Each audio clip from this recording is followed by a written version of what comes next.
Assalamualaikum warahmatullahi wabarakatuh. Alhamdulillahirrabbilalamin. Assalatu wassalamu ala asyrafil anbiya'i wal mursalin sayyidina wa maulana Muhammadin wa ala alihi washabihi wa sallam ajma'in.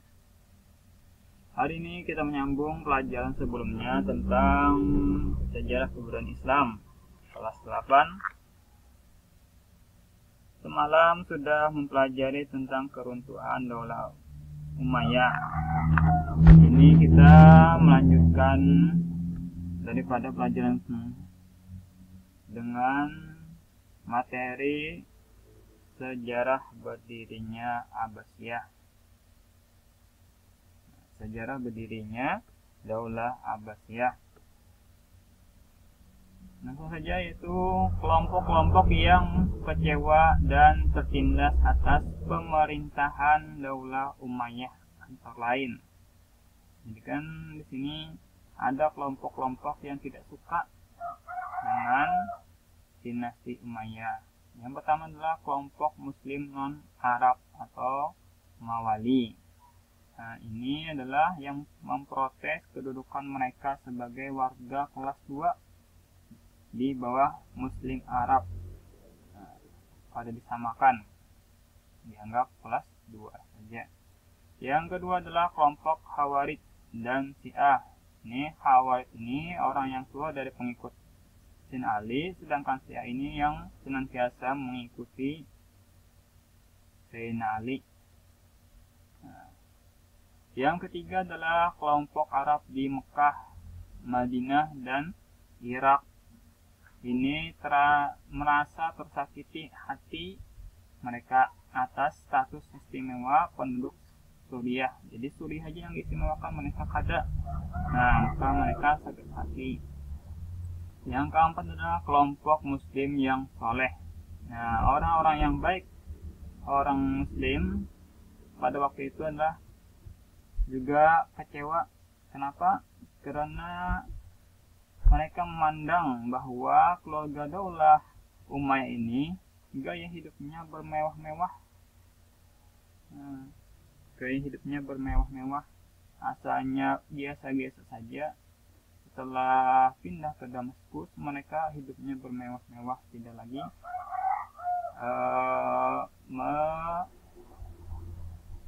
mengikuti ajaran yang baik, ajaran Islam.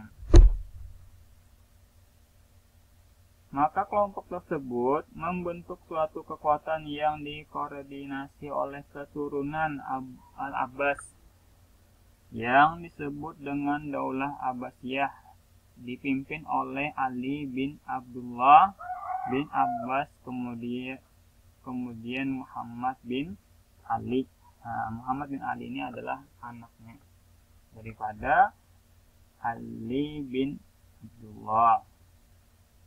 Selanjutnya adalah tokoh-tokoh yang berperan dalam pembentukan Daulah Abbasiyah. Yang pertama adalah Muhammad bin Ali. Muhammad bin Ali merupakan peletak dasar berdirinya kekhalifahan Bani Abbasiyah. Nah, ini orang yang pertama menjadi pelopor gerakan Bani Abbasiyah. Yang kedua adalah Ibrahim al-Imam. Beliau yang melanjutkan gerakan ayahnya Muhammad bin Ali. Jadi ayahnya juga Muhammad bin Ali, dengan membangun dan memperkokoh keluarga Partai Abbasiyah. Sayangnya dia tidak menikmati kemajuan Daulah Abbasiyah karena telah meninggal terlebih dahulu. Nah, karena lawas meninggal. Yang ketiga adalah Abu Abbas As-Saffah. Nah, ini pendiri yang sekaligus menangkan daripada peperangan antara Abbasiyah dengan Umayyah.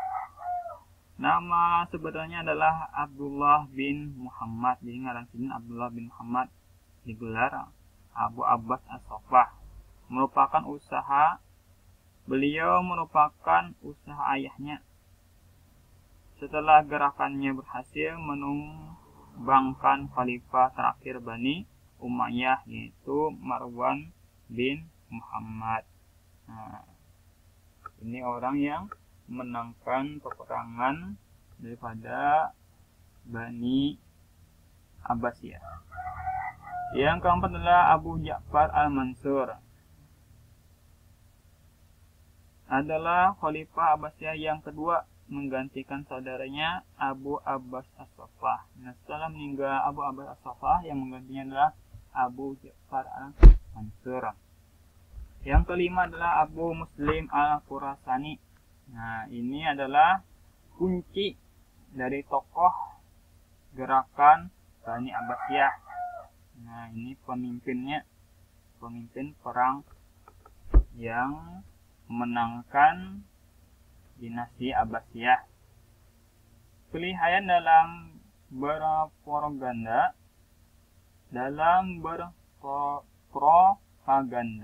berhasil menarik banyak pengikut di daerah asalnya Khurasan. Jadi mencari teman sebanyak-banyaknya, inilah yang hebat waktu itu, mengumpulkan sebanyak-banyaknya teman. Beliau ditunjuk menjadi panglima oleh Ibrahim al-Imam ketika baru berusia 19 tahun. Nah, sudah 19 tahun, usia muda, sudah hebat menjadi panglima. Selanjutnya adalah faktor pendukung berdirinya Daulah Abbasiyah. Yang pertama adalah keadilan Khalifah Umar bin Abdul Aziz. Nah, sini adalah satu-satunya khalifah yang paling adil di dinasti Umayyah. Jadi Abdullah bin Aziz ini, Umar bin Abdul Aziz ini orang yang satu-satunya yang paling adil di dinasti Umayyah dan yang paling baik. Yang kedua adalah figur khalifah Daulah Umayyah yang lemah. Jadi figurnya itu atau jurang itu ada kemampuan yang hebat. Nah, di Daulah Umayyah ini, apalagi yang terakhir, ini mengakibatkan runtuhnya dinasti Umayyah. Yang ketiga adalah pemerintahan Daulah Umayyah yang korup, artinya korupsi, banyak penyalahgunaan keuangannya. Nah, ini.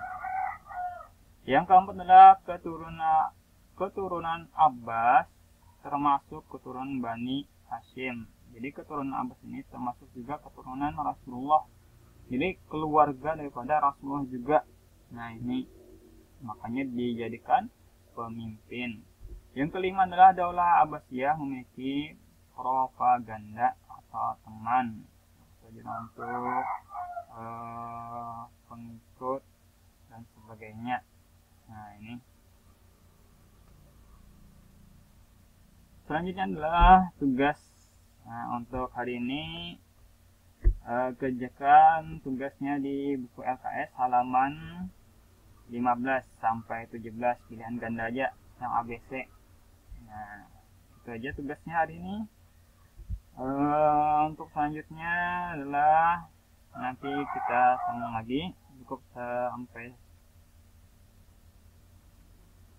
sampai sekian hari ini pelajaran kita. Terima kasih. Wabillahi taufiq wal hidayah. Assalamualaikum warahmatullahi wabarakatuh.